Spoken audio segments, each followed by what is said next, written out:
Hi everyone, it's Julie. Welcome back.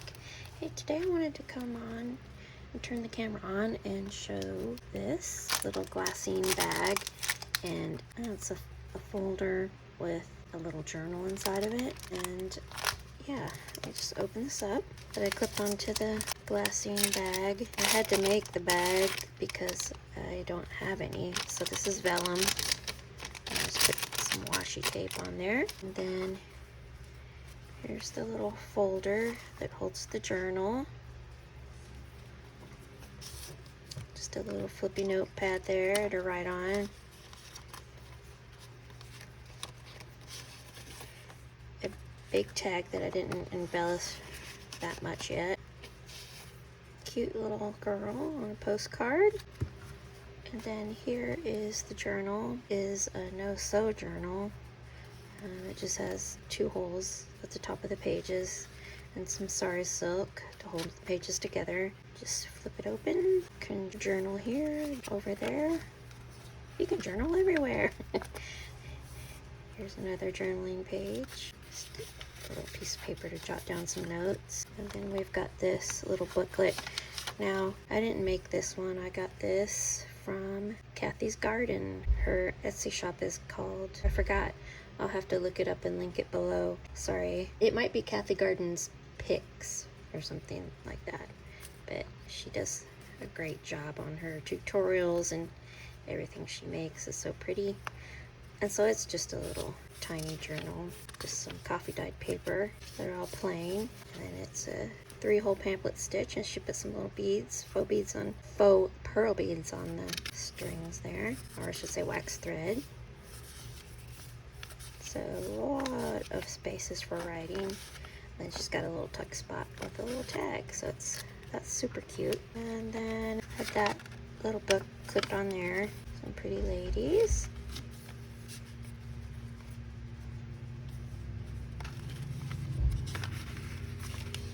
Some more vintage ladies. And this page opens up. And on this side there's a tuck spot, the tag.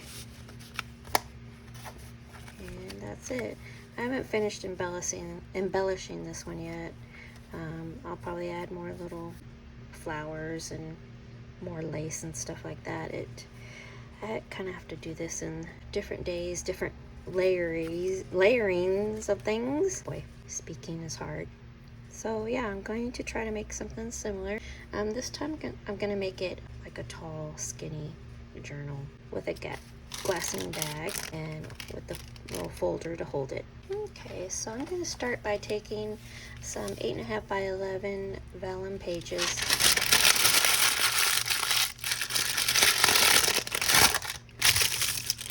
Oops, I want to crinkle them and hopefully not put holes in them like I just did there. Move that out a little bit. Take this liner, and now I'm going to tea dye these real quick. Set them off to the side to dry. I kind of prefer this method of tea or coffee dyeing, just to use a little sponge. I do sometimes use the oven to dry my papers, but I don't know, I find it's more convenient while I'm crafting.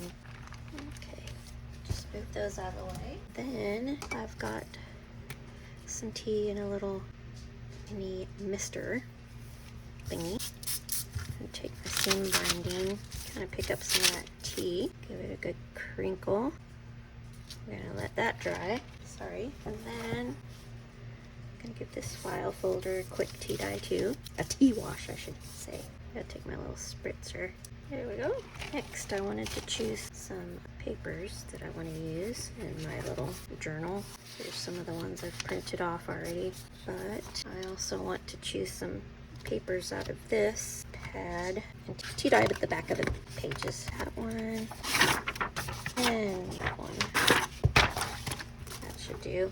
That's plenty. And this is an 8.5 by 11 padded paper, if you didn't notice. And my tea is not that dark. Sometimes I like to make it darker than this, but this batch didn't get as dark. I think for the moment that's all that I want to tea stain. I'm just gonna go off camera real quick and probably just use my little heat gun and dry it up faster than letting it air dry. Hold on just a second. Okay, I'm back. I've got some of things dried off. I'm going to go ahead and try to make my glassine bag now. Hopefully I won't have too much trouble doing it, and I'll probably just kind of speed this up when I go to edit this video. I'm still not super good at doing this kind of stuff, but we'll see how it goes. Jeez, that wasn't even straight. So what I'm trying to do is make a bag that is 9 1/4 inches wide and 13 1/2 inches long. And I've already messed it up. I only made my bag 13 inches high. Well, that's okay. Oh dear.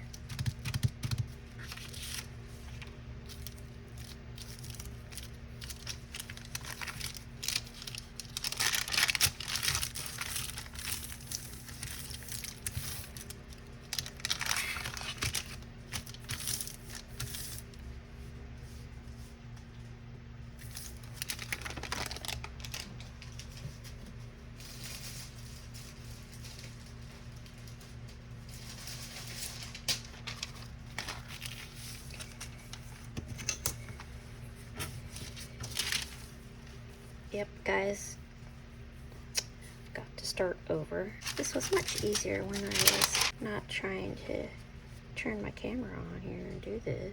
Yep, I either use not enough glue or too much glue, and it will show on your vellum, but I'm going to probably put some washi tape across that. And I'm sure there's much easier ways to do this, but this is the first time I've tried. So this is what I wanted, a 4 1/2 inch approximately wide. The struggle, I need to fold up the top and the bottom, and of course glue this. I'm using my mat to sort of kind of fold it up an inch. Okay, just double checking my measurements. I'll cut this part so I can get into the bag. Look at my little glue stick didn't work very well. First time using it. Do I dare try to wrinkle this? Probably not. Jules, you are cracking me up. This is like some comedic relief here. This is why I just show my finished projects, because I just can't do this. Yes, next time I will just get on Amazon and buy some glassine bags. Jeez, guys, oh my gosh, this is one messed up bag for sure. Excuse me. I'm sure fabric fix would probably work better on this vellum, but I'm allergic to acetone. Allergic to a lot of chemicals. Bleach is another one I'm really allergic to. The hysterical part is, and maybe why I have sensitivities to chemicals, is because I work in a hospital laboratory and kind of get exposed to minute amounts of chemicals on the daily, would be my guess, over the past 30 years. Now, you know what's going to happen. Number one, I'm going to glue my bag shut. I won't be able to put anything in there.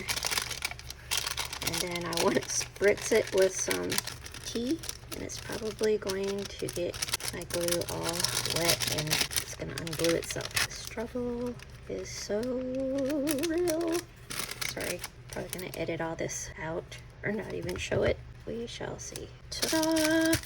Not the greatest bag, but it's going to have to work. Okay, let me just clean this mess up a bit and I'll be right back. Okay, so we're moving right along here. Spritz this with my tea, trying to stay away from. We'll see how it goes. I do have another bag made that I did earlier if this turns out to be a total disaster, which kind of looks like it. Okay, now I'm gonna use my tea-dyed folder to make the cover, my journal. The cover's gonna be 4 1/4 inches wide. Let's get this on my mat straight, and quarter mark. That's pretty good. Okay, we're gonna try to cut it. I think my blade is getting dull. See how it goes. There we go. Yeah. Okay. Good enough. And then it's going to be just 11 inches tall. And we toss the stuff on the floor for now. We try not to cut ourselves. Okay. So it's going to fit. Good enough. Okay, so my pages are gonna be approximately, 4 inches wide by, it's winded up being about 10 3/4 because I had to cut the border off. I didn't print these pages borderless. Okay, so let's see if these papers are dry enough yet to start cutting into. I don't know if I want to leave them wrinkly. Just contemplating whether I want to try to iron them out a bit or just leave them. I guess I will leave them crinkly, I think. Just gonna fold the scrapbook paper in half. Yeah, I might need to cut this off a bit, 1/4 inch, since it wasn't obviously borderless. I mean, it is borderless. It doesn't have a border on it, like my digital papers. Yeah, it's tearing my paper. Ah, no! It tore my paper! Hold on 2 ticks while I go change out this blade. Okay, let's try this again. This time I'm just gonna tear my paper. It'd be faster. I can't even tear my paper right. Eesh. Well, that's why I got extra pages. This is so funny. I think my paper's a little bit damp still too, which does not help. Okay, well, you guys get the idea, and you get the idea that I'm struggling. So I'm just gonna fold up and cut these papers while I put the camera on pause. Hold on just a second. Okay, guys, might as well continue this process. Lord, what are you doing? There's so much easier ways to try to do what you're doing, Miss Julie. Yes, I know. I know, it just seems so much harder to do this while you're trying to film yourself doing it.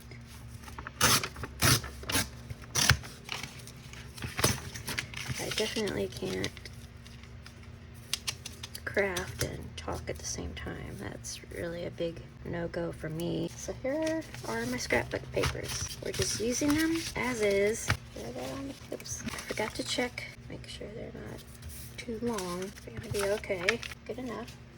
Sorry, guys.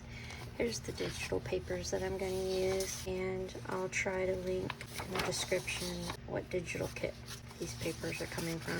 Very pretty, and I just used regular weight copy paper for my digitals. So, yep, it's going to flip up like this. And I do actually have 2 paper trimmers, guys. Yeah, I could be using those, but no, gotta make it hard. We're obviously not going for perfection here. Okay.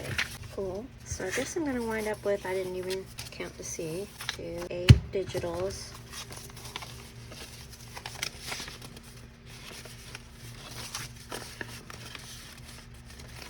And 8 scrapbooking papers.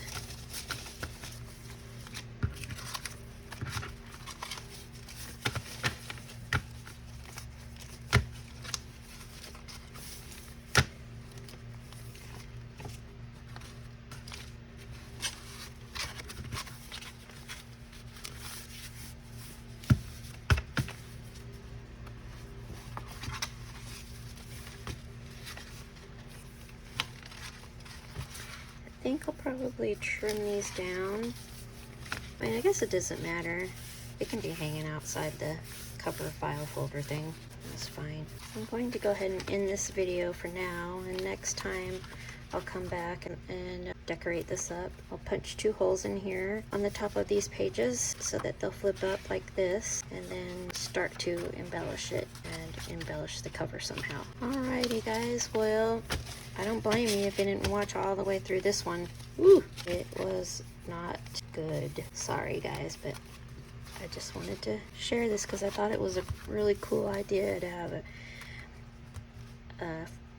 journal inside a little glassine bag. And I need to link the video that I watched for the inspiration for this. And I'll talk to you guys later. Have a good day. Bye.